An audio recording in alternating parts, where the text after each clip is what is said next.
সবাইকে আমন্ত্রণ আন্তর্জাতিক অঙ্গনের সবশেষ খবর নিয়ে যমুনার নিয়মিত আয়োজন যমুনা আইডেস্কে। শুরুতেই জানবো শিরোনামগুলো। করোনার সংক্রমণ বাড়লেও উদাসীন মার্কিন ও ব্রাজিলীয় প্রেসিডেন্ট। ঘরের জনসমাগমে মাস্ক ব্যবহারে ডিক্রি জারি হংকং এবং ফ্রান্সের। চিরনিদ্রায় সমাহিত হলেন পাঠাওয়ের সহ প্রতিষ্ঠাতা ফাহিম সালেহ। নিজেকে নির্দোষ দাবি করলেন অভিযুক্ত টাইরিজ।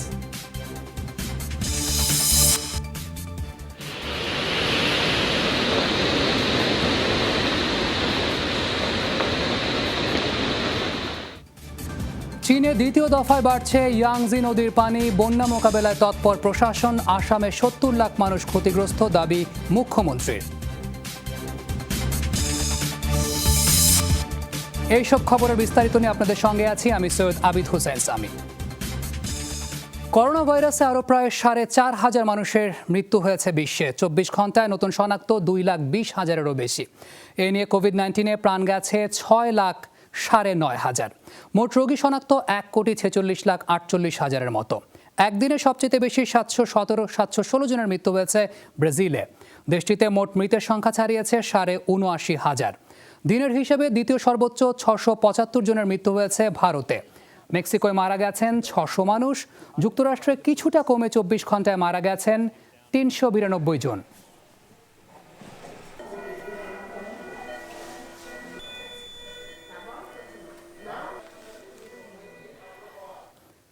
প্রতিদিন লাফিয়ে লাফিয়ে করোনার সংক্রমণ বাড়লেও অবস্থান বদলাচ্ছেন না অনেক রাষ্ট্রনেতাই। করোনা শিষ্টাচার মানতে বরাবরই উদাসীন সবচাইতে বেশি মৃত্যু দেখা ব্রাজিল এবং যুক্তরাষ্ট্র। করোনামুক্ত হয়ে ফের জনসমাগমে যোগ দিয়েছেন প্রেসিডেন্ট জেইর বলসোনারো। এদিকে মাস্ক না পরার পক্ষে সাফাই গাইছেন মার্কিন প্রেসিডেন্ট।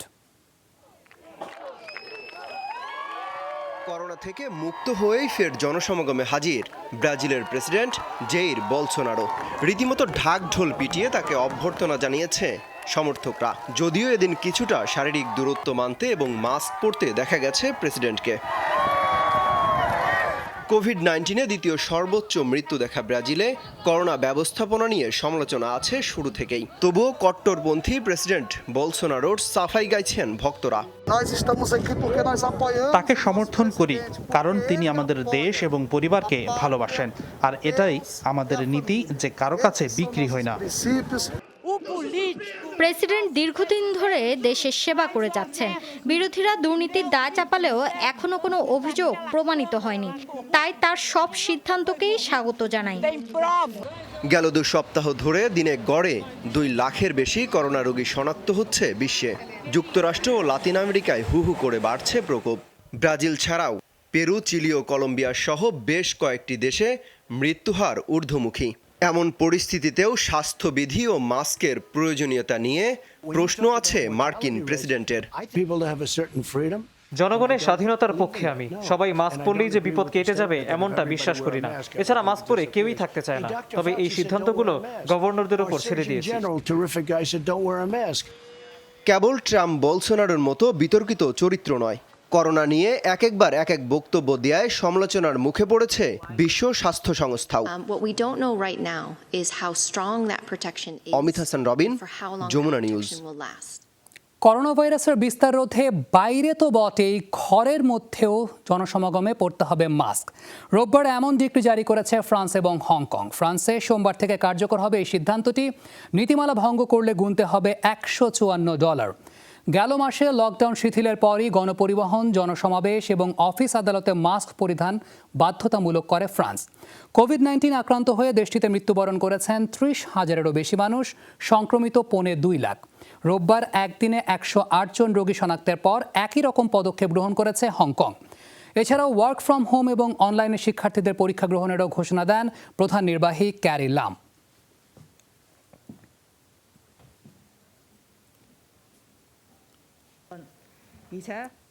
একদিকে যখন মাস্ক পরিধান বাধ্যতামূলক করা হচ্ছে, তখন বিশ্বের অনেকেই স্বাস্থ্যবিধি নিয়ে নাখোশ। রীতিমতো পার্টি আর বিশেষ অফার দিচ্ছেন মাস্ক বিরোধীরা। করোনা মহামারীতে সবচেয়ে বেশি ভয়াবহতার সাক্ষী যুক্তরাষ্ট্র। তারপরও ন্যূনতম স্বাস্থ্যবিধি মানতে নারাজ বিভিন্ন রাজ্যের বাসিন্দারা। ইতালির চেয়েও বেশি সংক্রমণ দেখা ফ্লোরিডায় অবাক করা কাণ্ড ঘটিয়েছে মাস্ক বিরোধীরা। রীতিমতো ঘটা করে আয়োজন করেছে গ্রিল পার্টির। তাদের আয়োজনে কেউ মাস্ক ছাড়া অংশ নিলেই খাবার মিলছে বিনামূল্যে। মহামারীতে ঝুঁকি রয়েছে, তবে খুবই কম। আমাদের এখানে ৯৯% বেশি সুস্থ হয়ে গেছেন। সবকিছু ভালোর দিকে, তাই কোনো কিছু চাপিয়ে না দিয়ে স্বাস্থ্যের দায়িত্ব যার যার নিজের ওপর ছেড়ে দেওয়াই ভালো। এসব দেখে তাদেরকে সাবধানী হতে বলেও তোপের মুখে পড়েছেন অনেকে। এই বাড়ির মালিক একাই সচেতনতার কথা বলছেন। সমস্যা মনে করলে দরজা জানালা বন্ধ করে ঘরে থাকুক। গেল এক সপ্তাহে গড়ে প্রতিদিন ৬০,০০০-এর বেশি সংক্রমণ দেখেছে যুক্তরাষ্ট্র। এর মধ্যে সবচেয়ে বেশি New York, New Jersey, California, Texas ও ফ্লোরিডায়।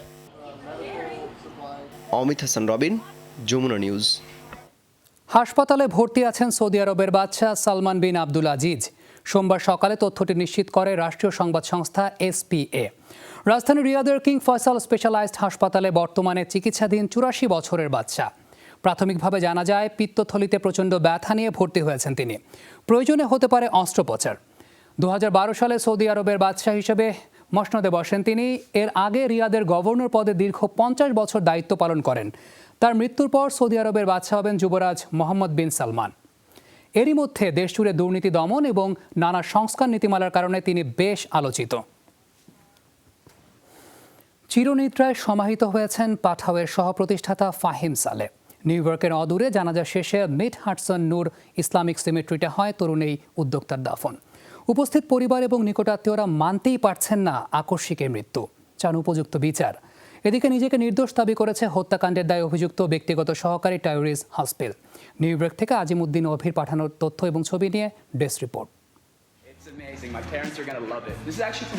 প্রাণ উচ্ছলতায় ভরপুর ছিলেন ফাহিম সালেহ। অল্প বয়সে হয়েছিলেন কোটিপতি উদ্যোক্তা, ছিলেন পরিবারের প্রিয় পাত্র। চমকে দিতে বাবাকে উপহার দেন টেসলার ঝাঁ চকচকে গাড়ি। উদীয়মান তরুণের নির্মম হত্যাকাণ্ডে তাই কেবল পরিবার স্বজন নয়, নিউ ইয়র্কের বাংলাদেশি কমিউনিটিতেই শোকের ছায়া। ময়নাতদন্ত শেষে রোববার মরদেহের ছাড়পত্র দেয় পুলিশ। করোনা পরিস্থিতিতে সীমিত পরিসরে জানাজার পর দাফন করা হয় নিউ ইয়র্কের অদূরে নূর সিমেট্রিতে। আমি সেদিন কাজ করতে পারিনি, বিশ্বাস করেন, এবং সারাটা দিন আমি অফিসে মনে হয় ছটফট করছি। বাসায় আসার পরে আমি বলতেছি, আল্লাহ, আমি তো অনেক লোকের এই জানাজার সাথে আপনি আমাকে সম্পৃক্ত করছেন, প্রসেস করার সুযোগ দিয়েছেন। আল্লাহ, এই জানাজাটা যেন আমার কাছে না আসে। আল্লাহ, এটা আমি হ্যান্ডেল করতে পারবো না। রোববারই আইনজীবীর মাধ্যমে নিজেকে নির্দোষ দাবি করেন ফাহিমের খুনি সন্দেহে আটক টাইরিস ডি হাসপিল। আদালতের নির্দেশে ফাহিমের সাবেক এ ব্যক্তিগত সহকারী বর্তমানে পুলিশের হেফাজতে রয়েছে। নিউ ইয়র্ক পুলিশ বলছে দীর্ঘ হতে পারে তাকে জিজ্ঞাসাবাদের প্রক্রিয়া। ফের তাকে আদালতে তোলা হবে আগস্টে। মঙ্গলবার নিউ ইয়র্কের নিজ ফ্ল্যাট থেকে রাইড শেয়ারিং অ্যাপস পাঠাওর অন্যতম উদ্যোক্তা ফাহিমের খণ্ড বিখণ্ড মরদেহ উদ্ধার করে পুলিশ। পাঠাওর পাশাপাশি নাইজেরিয়া ও কলম্বিয়ায় দুটি রাইড শেয়ারিং অ্যাপের উদ্যোক্তা ছিলেন তিনি। মৌলি ইসলাম, যমুনা নিউজ। চীনে উইঘুর সম্প্রদায়ের উপর নির্যাতন কুরুচিপূর্ণ মানবাধিকার লঙ্ঘন। বিবিসি সাক্ষাৎকারে কথা বলেন ব্রিটিশ পররাষ্ট্রমন্ত্রী ডমিনিক রাব। তিনি বলেন, সংখ্যালঘু মুসলিমদের উপর নির্যাতনের ঘটনায় দায়ীদের বিরুদ্ধে যেসব দেশ নিষেধাজ্ঞা দিয়েছে তা উড়িয়ে দেওয়া যাবে না, বরং চীনের বিরুদ্ধে যথাযথ ব্যবস্থা গ্রহণে প্রস্তুত যুক্তরাজ্য। এছাড়াও গণহত্যা এড়াতে আন্তর্জাতিক সম্প্রদায়কে আরও সতর্ক থাকার আহ্বান জানিয়েছেন রাব। যদিও এসব অভিযোগকে মিথ্যা বলে দাবি করেছে ব্রিটেন নিযুক্ত চীনা রাষ্ট্রদূত, জিনজিয়াং প্রদেশে কমপক্ষে 10 লাখ উইঘুর মুসলিমের উপর চালানো হচ্ছে বর্বর নির্যাতন।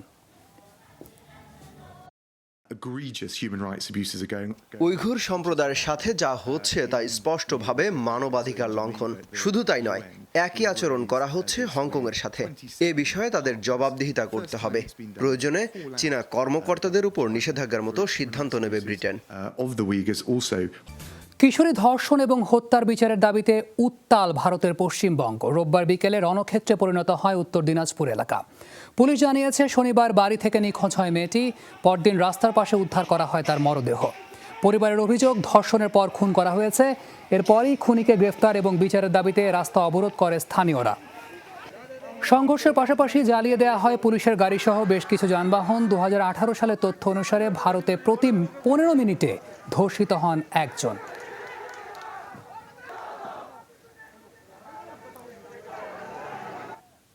ভয়াবহ বন্যায় বিপর্যস্ত এশিয়ায় আরও অবনতি হয়েছে পরিস্থিতির। ব্রহ্মপুত্রের পানি এখনও বিপদসীমার উপর দিয়ে প্রবাহিত হয়।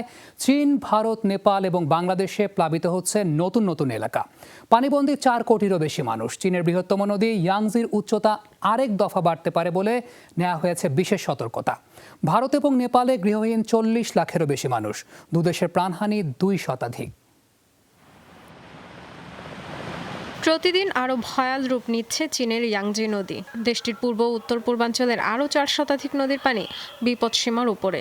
ভারী বৃষ্টি অব্যাহত থাকায় নদী তীরবর্তী এলাকায় বন্যা পরিস্থিতির আরও অবনতি হয়েছে।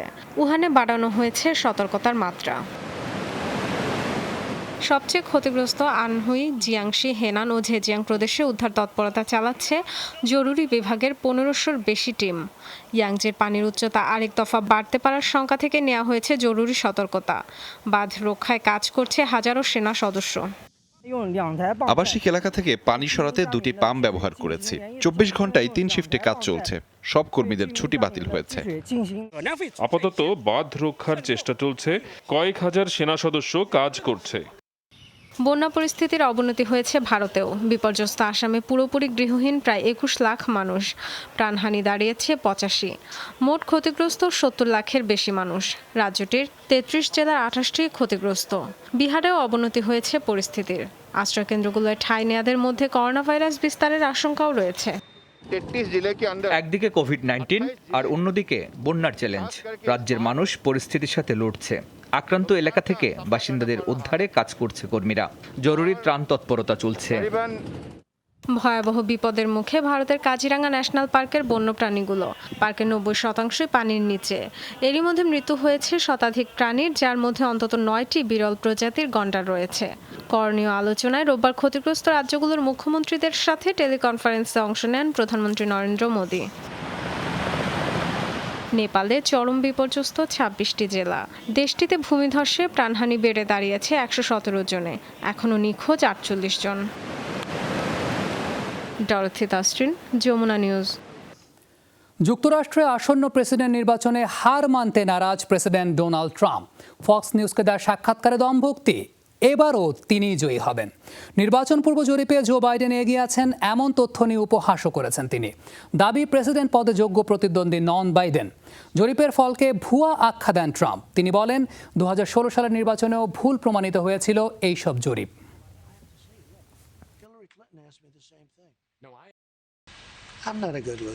আমি হারতে পছন্দ করি না এবং আমি কখনো হারিও না। ওসব ভুয়া জরিপকে পাত্তা দেওয়ার কিছু নেই। ডেমোক্রেটরা বরাবরই প্রচারণায় দুর্বল। বাইডেনকে কখনোই শক্ত প্রতিদ্বন্দ্বী বলে মনেই করি না। কানাডার অ্যালবার্টা প্রদেশে পর্যটকবাহী বাস দুর্ঘটনায় প্রাণ হারিয়েছেন 3 আরোহী, আহত কমপক্ষে 24 জন। রোববার জ্যাসপার জাতীয় উদ্যানে ঘোরার সময় হিমবাহ থেকে গড়িয়ে পড়ে বাসটি। দুর্ঘটনার সময় তাতে চালক সহ ছিলেন 27 জন আরোহী। হেলিকপ্টারের মাধ্যমে হতাহতদের উদ্ধার করা হয়। স্থানীয় হাসপাতালে চিকিৎসা চলছে। এদের মধ্যে 14 জনের অবস্থা মুমূর্ষু, 4 জন মারাত্মকভাবে আহত হয়েছেন। আশঙ্কা করা হচ্ছে বাড়তে পারে নিহতের সংখ্যা। বাকিদের প্রাথমিক চিকিৎসা দিয়ে বাড়িতে পাঠানো হয়েছে।